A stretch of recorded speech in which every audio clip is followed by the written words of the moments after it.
So hey friends, welcome to RX Design Maker channel. இன்னைக்கு வந்து நம்ம சேனலில் பார்க்க போகிற வீடியோ என்ன அப்படின்னா rx100 ரீஸ்டோர் பண்ணுறோம் இல்லையா, ரீஸ்டோர் பண்ணுறப்ப எவ்வளோ செலவாகுதுங்கண்ணா அப்படின்ட்டு நிறைய ஃப்ரெண்ட்ஸ் வந்து என்கிட்ட கேட்டிருக்கிறாங்க. நிறைய ஃபோன் கால்ஸ் வருது. அதை வந்து நான் எக்ஸ்பிளைன் பண்ணுறேன். உங்களுக்கு வந்து எவ்வளோ செலவாகுது, ரீஸ்டோர் பண்ணுறதுக்கு எவ்வளோ செலவாகுதுன்னு நான் சொல்கிறேன். அதே சமயத்தில் இன்றைக்கி வந்து நான் வந்து சேலமில் வந்து மூக்கனேரி அப்படிங்கிற ஒரு பிளேஸ்க்கு வந்து வந்திருக்கிறேன்.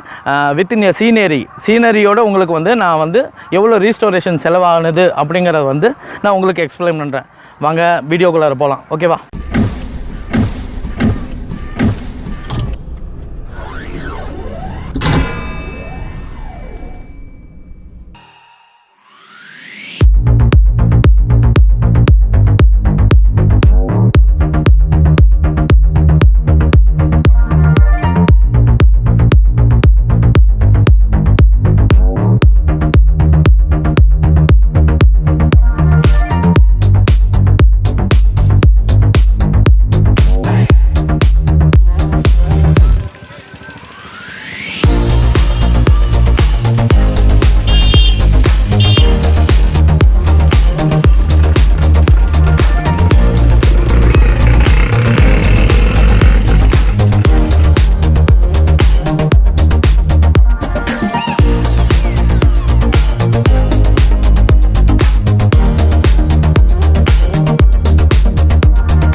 Friends, point number 1 mechanic labour பார்த்திங்கன்னா இன்றைக்கி வந்து 5000 to 10,000 வரைக்கும் சார்ஜ் பண்ணுறாங்க. ஓகேங்களா?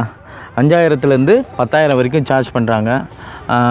பாயிண்ட் நம்பர் 2 பெயிண்டிங்கோட காஸ்ட் பார்த்திங்கன்னா டோட்டல் பெயிண்டிங் வந்து 5000 ரூபாய்க்கும் பண்ணுறாங்க, 8000 ரூபாய்க்கும் பண்ணுறாங்க, 10,000 ரூபாய்க்கும் பண்ணுறாங்க, 5000, 8000 ஆர் 10,000, 15,000. அது உங்களோட ரேஞ்ச் பொறுத்து. நீங்கள் எந்த மாதிரி ஸ்டேபிளாக விரும்புகிறீங்க, ஒரிஜினாலிட்டி வேணும், எனக்கு குவாலிட்டி வேணும் அப்படின்னா நீங்கள் அந்த செலவு பண்ணிங்கன்னா மட்டும்தான் உங்களுக்கு வந்து உங்களோட அவுட்புட் வந்து வெஹிக்கிளுக்கு வந்து ரொம்ப நல்லா இருக்கும். தென் நெக்ஸ்ட்டு பார்த்திங்கன்னா நம்ம கழட்டி எல்லா ஸ்பேர்ஸும் வைக்கிற போது எந்தெந்த ஸ்பேர்ஸ் வந்து நமக்கு வந்து யூஸ் ஆகும், அந்த ஸ்பேர்ஸ்லாம் வந்து நமக்கு வந்து செலவு கிடையாது. எக்ஸ்ட்ரா ஸ்பேர்ஸ் வந்து நம்ம என்னென்ன வாங்குகிறோமோ அதுதான் செலவு. எக்ஸ்ட்ரா ஸ்பேர்ஸு நம்ம வந்து இன்ஜின் ரீஸ்டோர் உட்பட நம்ம வந்து பண்ணும்போது நமக்கு வந்து எக்ஸ்ட்ரா ஸ்பேர்ஸ் வந்து நிறைய செலவாகும். அதெல்லாம் வந்து பில்லிங் வரும். ஏறத்தால் பார்த்திங்கன்னா எக்ஸ்ட்ரா ஸ்பேர்ஸ் நம்ம அப்படின்னு நம்ம வண்டிக்கு சொல்ல போனால் ஒரு 15,000 ரூபாய் ஆகலாம், 20,000 ரூபாய் ஆகலாம், 30,000 ரூபாய் வரைக்கும் கூட ஆகலாம். இன்றைக்கி மார்க்கெட்டில் பார்த்திங்கன்னா ஸ்பேர்ஸோட விலையெல்லாம் வந்து பயங்கரமாக எக்கச்சக்கமாக ஏறி இருக்குது. ஒரு வண்டிக்கு மேக்ஸிமம் பார்த்திங்கன்னா நான் வந்து புது ஸ்பேர்ஸ் வாங்கும்போது ஒரு 30,000 இருந்து 35,000 வரைக்கும் டச் ஆச்சு. ஆனால் இன்றைக்கி வந்து 40,000 வரைக்கும் தொடுது. இப்போது நீங்களே கணக்கு போடுங்க. ஒரு மெக்கானிக் லேபர் வந்து ஒரு 5000லேருந்து 10,000 வரைக்கும் ஆகுது. ஒரு 10,000ன்னு வச்சுக்கோங்க. தென் பெயிண்டிங் அதே மாதிரி ஒரு 10,000 ரூபாய் வச்சுக்கோங்க. 20,000 ரூபாய் ஆகிடுச்சு. இப்போ ஸ்பேர்ஸ் அப்படி நம்ம வாங்குகிற பட்சத்தில் பார்த்திங்கன்னா ஒரு 30,000லேருந்து 40,000 ரூபா ஆகுது. ஆனால் டோட்டல் இது மட்டும் பார்த்திங்கன்னா உங்களுக்கு 50,000 to 60,000 செலவு வந்துடுது. இது இல்லாமல் அடிஷ்னலாக நம்ம நிக்கல் போடணும், வெஹிக்கிள் ஸ்பேர்ஸோட நிக்கல் போடணும். தென் பார்த்திங்கன்னா என்ன சொல்கிறது, இன்ஜின் லேத் ஒர்க்கு கொடுக்கணும், பிஸ்டன் லேத் ஒர்க்கு கொடுக்கணும், தென் வீல் ஃபிட்டிங் பண்ணணும், அதுக்கான காஸ்ட் ஆகும். ஃபோர் ஃபிட்டிங் பண்ணணும், அதுக்கான காஸ்ட் வரும். தென் அதுக்கப்புறம் பார்த்திங்கன்னா எலக்ட்ரிக்கல் ஒர்க்கு, மெயினாக வந்து எலக்ட்ரிக்கல் ஒர்க்கு ஜாஸ்தி வரும். அது வந்து கடைசியாக நம்ம வண்டியை வந்து நம்ம ரீஸ்டோர் பண்ணுற கடைசி டைமில் தான் வந்து உங்களுக்கு எலக்ட்ரிக்கல் ஒர்க் வந்து தெரிய வரும். அந்த காஸ்ட் வரும்.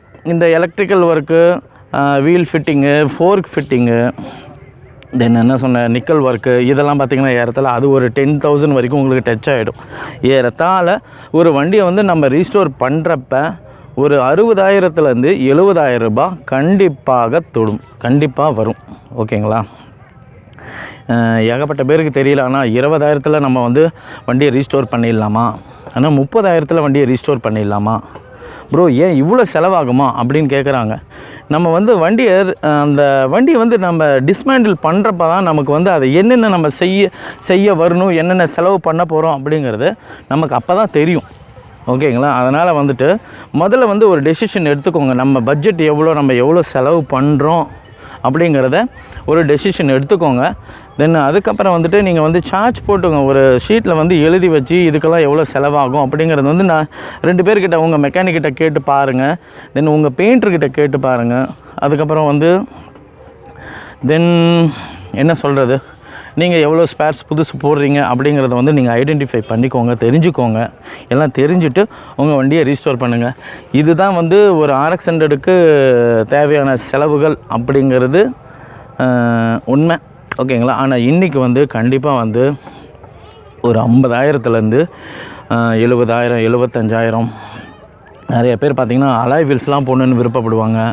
அப்புறம் பார்த்திங்கன்னா இம்போர்ட்டட் டயர்ஸ் போடணுன்னு விருப்பப்படுவாங்க.